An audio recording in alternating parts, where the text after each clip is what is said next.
What's up, y'all? It's your boy eBay Fight Predictions in the building, and we got a very, very special video today. We got the top 5 threats to the heavyweight champion of the world, Stipe Miocic. I already told y'all we was doing this for a long, long time. I think we started last month. Top 5 threats. I said we were gonna do it all the way up to UFC 260. And low key, kind of sadly, we're on the last episode. Um, I wouldn't even call it the last episode. I guess the last video. It's not a TV show, but I plan to do one. I think every year.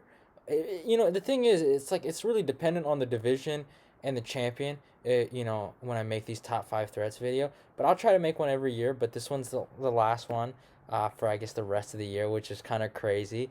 And what better place to do this video for UFC 260? The heavyweight title is on the line, and let's talk about the top 5 threats to Stipe Miocic and the heavyweight title and the heavyweight championship of the world. And at number 5, and I didn't even want to put him on the list, but like it was one of those things that I kind of had to, but I gotta go with the dead man walking, Curtis Blades. This top 5 spot was kind of a hard one. I could have put Cyril Gane in here. I probably should have put Cyril Gane, but Curtis is an interesting guy.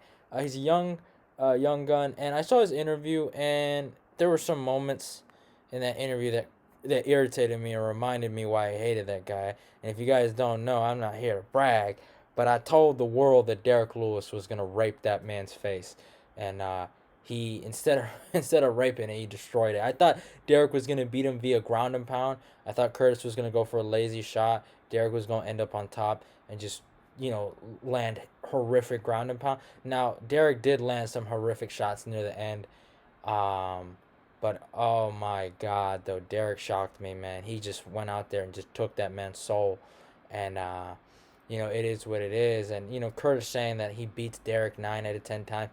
Yeah, you know what? I don't blame Curtis for thinking like that. If you listen to a lot of the predictors, I think before the week, we're just saying crazy nonsense that Curtis's level is above Derrick, and just a lot of things. And I'm not here to harp on anyone that picked Curtis. I don't have a problem with it. But if we look at the stats, people were getting mad at Derrick's performance against Alir Latifi, Bligo Ivanov, but those guys are better credentialed wrestlers. They're not D3 scrubs like Curtis Blades. Like, it's just the facts. But here's the thing: Curtis has really, really good MMA wrestling that will let him survive. I think when you look at you look at this division, really not a matchup, but you look at this division. Divisions doesn't have a lot of wrestlers, a lot of good grapplers. Cyril Gane, is a competent grappler. Tom Aspinall's shown some grappling skill, but a lot of these guys don't really have it like that. You can't really trust anybody. Ivanov is a decent guy. Lil Latifi, he's not even a ranked heavyweight, and might be the best grappler in the division. You know, um, but the problem is, it's just a lot of these guys either aren't athletic or aren't really good grapplers. It's just a fact. It's pretty shameful that a D3, guy like this could just climb up the ranks and become the number 2 guy in the world at the time. But since Derrick just destroyed him like that, people have kind of stopped talking about him. But let's keep that same energy, man. Y'all was saying this kid's gonna be a future champ, or that he was gonna be fighting for the title one day. All right, let's keep that same energy. Let's not dismiss him now. I think watching that interview, watching the full interview, I liked what he said. He addressed the real issues in his game. He doesn't have any setups for his takedowns. He hinges. He doesn't have a proper takedown or proper takedown mechanics in the center of the octagon. He has good cage wrestling. I never took that away from him. I never took away his cage wrestling and his ground and pound. I never took those things away from him. It's just how he got to the takedowns were just very flawed. And I talked about it countlessly. And the crazy thing is, people saw those flaws, right? Even like, I feel like a lot of MMA fighters saw those flaws, but because he's a winner, we don't call him out, which is so crazy to me. And just because he's winning now, we're not gonna say anything. But since he lost, oh, we're just gonna go off. Like, I seen Dustin Poirier, take shots at Curtis Blades in terms of he didn't have a penetration shot. He been not had a penetration shot. Go look at his fight with Shamil. He didn't even shoot. He just fucking did a football tackle and drove him against the cage. That wasn't no. He hinged. there was not a lot of proper wrestling. That's not how you execute a double leg, or that's not how you shoot. He didn't even shoot to begin with. So there was a lot of things going into that. But he did address it. He did talk about it. I didn't like that, fucking 10 out of 9 times. You see, that was ridiculous. But what he said about, his problems in the wrestling, and how he's not setting up his takedowns, I agree with that, man. And I actually, I feel bad for the kid now, low key, a little bit. I hated on him for so long. Like, I made at least 2 videos regarding some of his fights. One against Alexander Volkov. I did pick Volkov, and I did eat some dust with that one. But with Derrick Lewis, man, those are 2 videos. I did I guess a prediction video for the whole card, and I did a whole entire breakdown. And I know a lot of people looked at me and was like, man, you got real hate for Curtis Blades, but it came from a place of like, actual concern. I was low key concerned that he was gonna get hurt, and I had a feeling this was gonna happen to him. And now just looking at the situation, I think he's really looked at it, and I don't think there's gonna be a lot of there's not a lot of athletic guys that are gonna put him against unless it's Cyril Gane. You got to really look at the situation. If he fights Rosenstrike can catch him, but like he might beat him. He might demolish him. You never know. So it is what it is with his situation. Dude, I rambled on so long, about 6 minutes. I gave that idiot. Man, that's crazy. And it is what it is. But at the end of the day, we gotta talk about number 4, Alexander Volkov. That's my guy, man. Back tattoo Volkov, man. That guy's a problem. He's coming off 2 wins, 2 finishes, by the way, where he just finished guys. Like Alistair Overeem and Walt Harris. My biggest problem with Volkov after Derrick Lewis fight is I just felt like he wasn't himself, man. Even against Greg Hardy and against Curtis Blades, he didn't have the same swag, man. Like he had a certain swag about him where like, you know what, I'm gonna break you, man. I'm not the normal heavyweight. I use pace, he weaponizes his pace. What he did to Verdum, I mean, it was just a beautiful performance, and I thought he was gonna do that to Curtis. But, Curtis ended up, outlasting. But Volkov had moments against Curtis. It wasn't a domination by Curtis, Volkov is a different kind of beast, and I think him versus Stipe would be a good fight. And I think you never know. He is a threat to that title. I wouldn't say he might never fight Stipe, but I do see this kid, him and Curtis. I do see those 2 fighting for a belt. Maybe they might fight each other for the belt. You never know. But this is how the division is. And at number 3, I had to put him in here. The crackhead himself, Jon Jones. Jon Jones is the perennial all-time great at light heavyweight. And a perennial guy that's considered as the greatest of all time. He's, obviously in the Mount Rushmore. Has a whole lot of title defenses. Had a whole load of fucking title fights. The guy has accomplished so much. There's been so many legends. I could name them off, but you guys already know. In this heavyweight division, he is a threat. I just do not think he is the best guy in terms of what he's doing to prepare. I remember Luke Rockhold, and you guys can say whatever you want about Rockhold and John, and you can't compare them. Can't compare those 2 guys. But I do remember Rockhold, put a legitimate emphasis on strength and conditioning. If you watch a lot of his interviews before the Jan Blachowicz fight, he talked about how strong he feels, how much weight he was lifting. Now, he didn't post all of his fucking weightlifting clips like Jon Jones, but like, he talked about it. I think there's videos on the internet that talks about his strength and conditioning program that he's put in for the light heavyweight debut against Jan Blachowicz. It was a real interesting situation what happened that day with Luke. I felt like when I was watching from Luke, it looked like Luke gassed out. He looked slow. He just didn't look like himself in there. I was just somewhat disappointed by the performance. But, it is what it is. He lost a light heavyweight champion, a guy that just beat Israel Adesanya. In my humble opinion, I rewatched the fight. It was 4-1, Jan, and, he had a great performance. So, no shame in that loss right there. And he lost in, like, the beginning of the Jan Blachowicz redemption story, or redemption tour, or whatever you want to call it. Like, that was a guy he had to fight. And we all gave Luke Rockhold a lot of shit for that loss. But now, in retrospect, he really hasn't...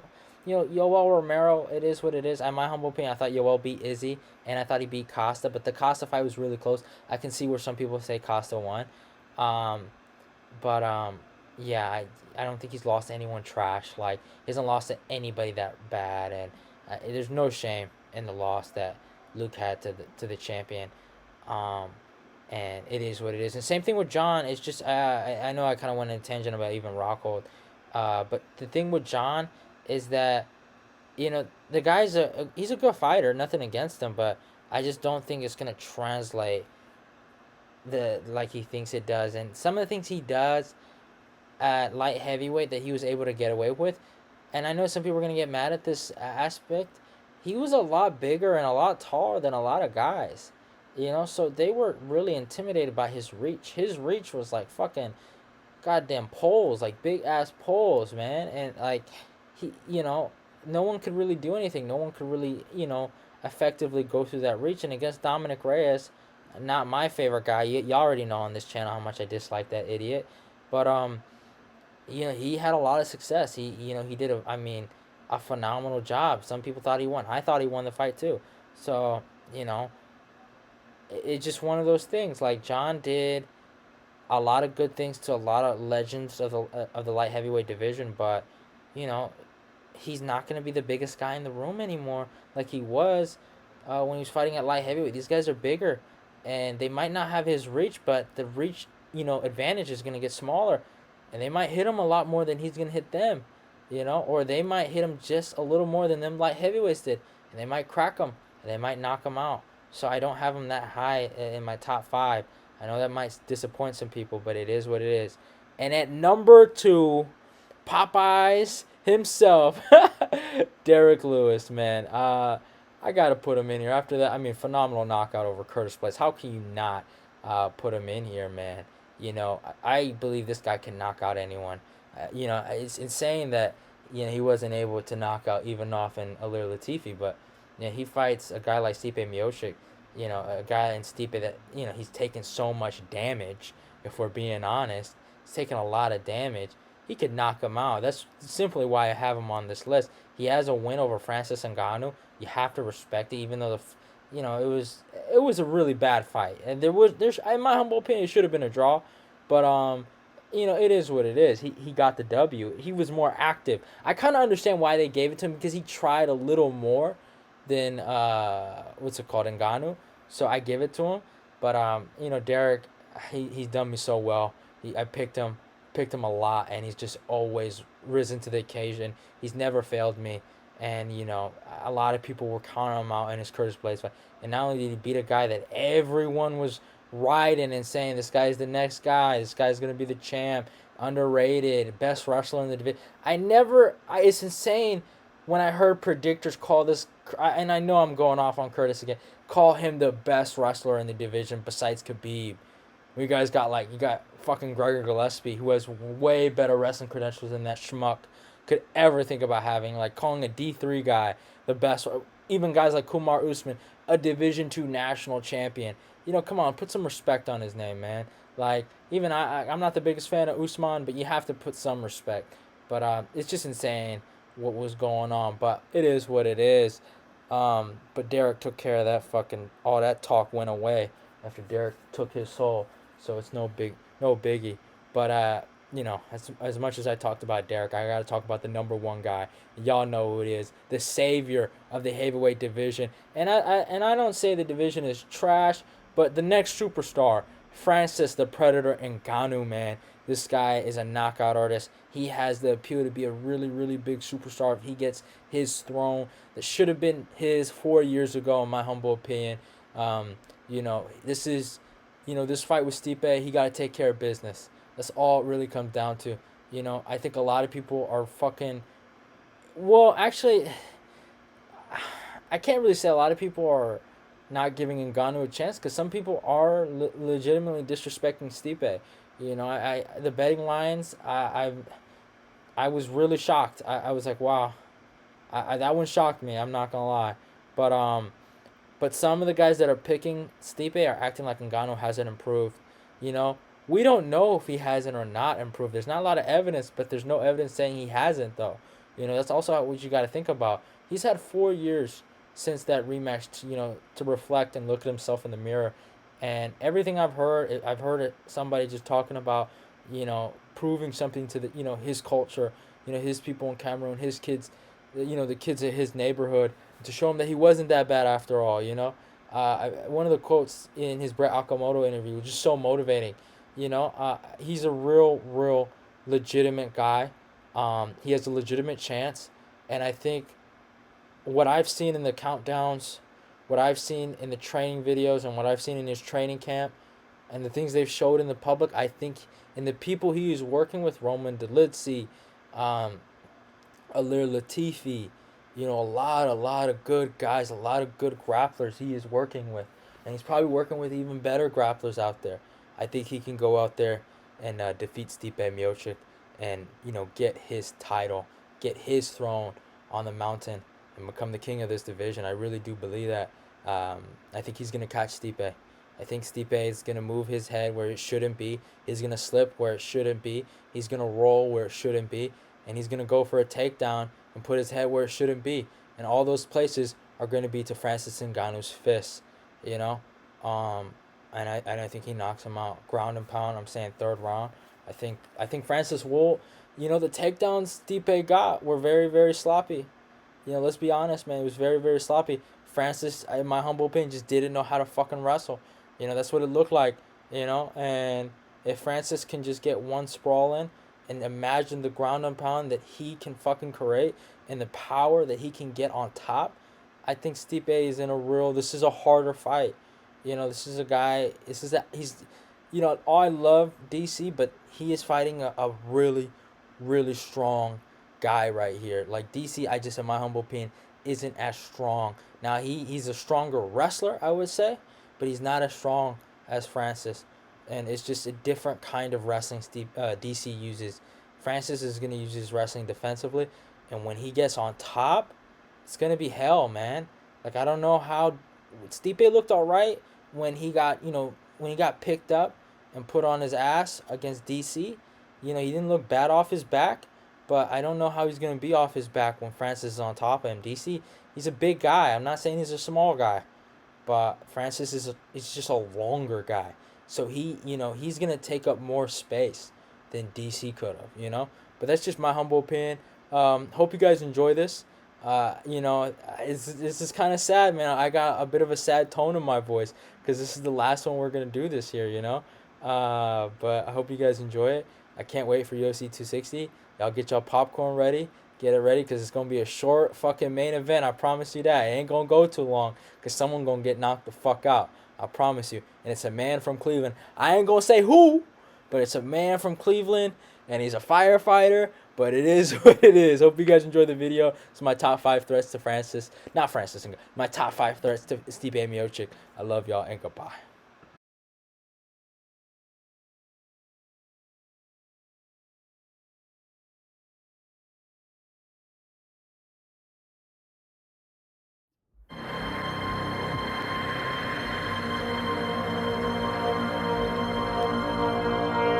They just don't know what they're walking up against.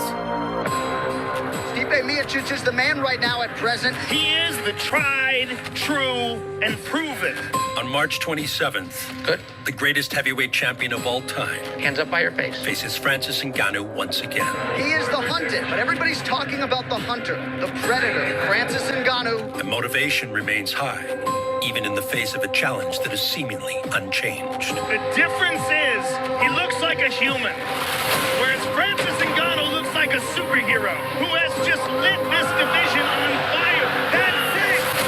He's been on a tear. Through a spectacular run of top contenders in the heavyweight division by brutal knockout. Down people left to right. And even scarier, Ngannou. I think you have to give him that shot for sure next. This is a man that is constantly progressing in the molding. He's unstoppable. He's knocking everyone out. With his 4th consecutive vicious first-round knockout. And he's going to knock me out. And it's going to be a different outcome. He wants one more shot at Stipe. Nope. It's going to be the same outcome. Me winning. But Stipe Miocic is the greatest heavyweight of all time. There's no argument. I'm going to do what I do. What a way to bolster his legacy. I'm walking out and still.